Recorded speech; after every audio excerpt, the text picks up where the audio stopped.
Good evening, I'm Dania and this is KiniNews. Ayob Khan, the Deputy Inspector General of Police, has hit out at those turning corruption into a racial issue. He said there was no need to blame others over the issue. Deputy Inspector General of Police Ayob Khan Mydin Pitchay has criticized those who turned corruption into a racial and religious issue. Without naming anyone, Ayob said that certain quarters have questioned the reasons for not arresting those who give bribes, who they claimed were mainly non-Muslims. In a video of a recent speech which was posted on his Facebook page, Ayob stressed that there was no need to turn it into a racial issue. He also pointed out that a large number of those detained for corruptions are Muslims. He said the most heinous of characters are those who believe that there is nothing wrong with accepting bribes. Itu pun nak jadikan isu perkauman. Kalaulah kita orang Islam, kalau kita betul-betul kuat iman kita tak akan ambil rasuah. Tak perlu kita menyalahkan orang lain. Tak perlu kita menyalahkan orang bukan Islam. Ayob added that if a person who is offered a bribe does not accept it and reports the matter to the authorities, he or she would not be arrested. In 2022, past President Abdul Hadi Awang blamed non-Muslims as being the root of corruption, which resulted in a slew of police reports being lodged and an investigation being opened. Past leader Muhammad Zudi Marsuki also cited a survey by a local university conducted from 2010 to 2014, which purportedly showed non-Malays topping the list of those convicted of giving bribes. However, he did not specify which survey he was referring to. Hannah Yeoh has responded to critiques of her post on the Thai badminton player. She highlighted that the Olympic values touched on respect for opponents and setting aside rivalries. Youth and Sports Minister Hannah Yeoh has responded to those who criticize her for her praise of Thai shuttler Kunlavut Vitidsarn. Kunlavut had defeated Malaysian ace Lee Zii Jia in the semifinals of the Paris Olympics 2024. In a post on Instagram, Yeoh cited the Olympic values which emphasize respect and friendship, as well as its goal to build a peaceful and better world by educating youth through sport practiced without discrimination. Yeoh stressed that she is not just the sports minister, but also the youth minister. She said it is not all about winning medals at all cost and is here to instill a healthy sporting culture for our youth as we are not sore losers. Yeoh also responded to Bersatu MP Wan Ahmad Faizal Wan Ahmad Kamal's claim that she was insensitive. She denied that her post in which she declared herself a fan of the calm and collected Thai shuttler was insensitive. Yeoh said there is nothing insensitive about acknowledging our rival's strength after the competition and called on youths to be brave to call out what is good. She also highlighted where the Olympic values touched on respect for opponents and setting aside rivalries. She said sportsmanship is about accepting loss when all is fair and being able to acknowledge your rivals in a respectful manner. Before we move on, if you like access to news like this, consider donating to Kinitv by scanning the QR code on the screen. Next, we have an update on the Albertine Leo case. The suspect in the kidnapping case, who is an unemployed man, is facing 15 charges.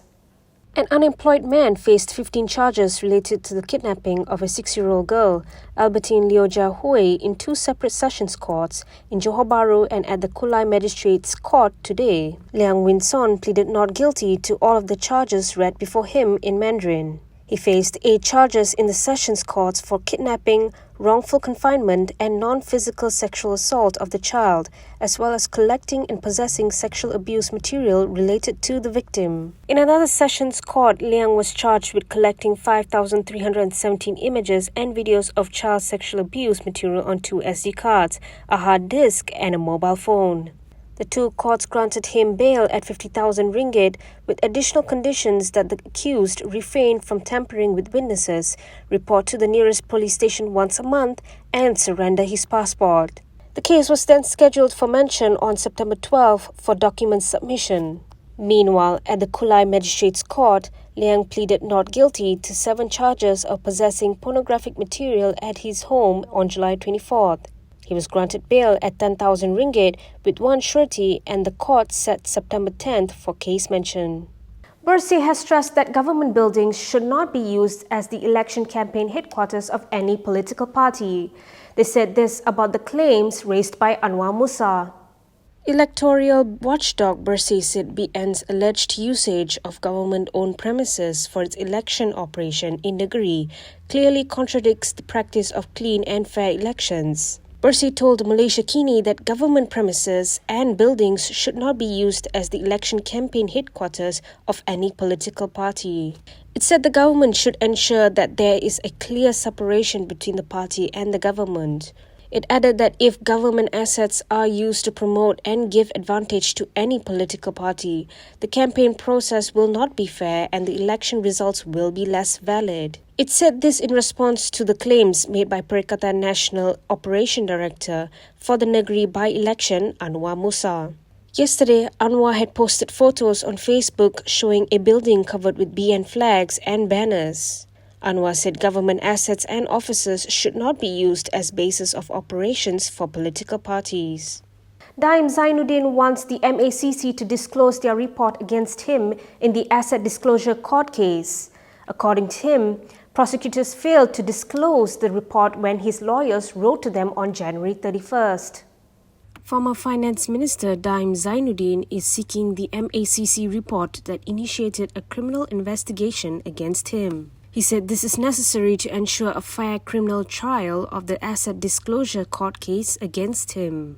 In his affidavit affirmed on Wednesday last week, Daim claimed that prosecutors failed or refused to disclose the report when his lawyers wrote to them on January 31st. He said it is relevant to ensure a fair trial of the charge, consistent with his right under Article 5 of the Federal Constitution, and to reach a just decision upon the charge against him. Daim is facing a charge under Section 36(2) of the MACC Act 2009 for alleged failure to abide by the anti-graft agency's notice for him to disclose his assets. His application came up for mention before the Kuala Lumpur Sessions Court this morning. The prosecution indicated that they would object to the application, and the court then set August 27th for hearing of Daim's bid. On January 29th, Daim had claimed trial to the charge of failing to abide by a MACC notice to disclose his assets. His wife Naima Abdul Khalid is also facing a similar criminal charge before the lower court. The Centre for Independent Journalism said that protection of sources is an internationally recognized principle. This was in response to remarks made by Communications Minister Fahmi Fadzil. The Centre for Independent Journalism has urged the government to stop harassing the media in its bid to compel the disclosure of sources. In a series of posts on X, the CIJ said the protection of sources is an internationally recognized principle. It said involving archaic and repressive local laws to force the media to reveal sources is likely to prevent whistleblowing and lead journalists to self-censor. CIJ added that it is also likely to be seen as a form of harassment and intimidation against the media. He reminded the Government and Communications Minister Fahmi Fadzil of the prior commitment to a free and open media. This included amending the Communications and Multimedia Act 1998 and repealing the Printing Presses and Publications Act 1984. It said the use of these laws to harass and intimidate these journalists clearly goes directly against an internationally recognized principle.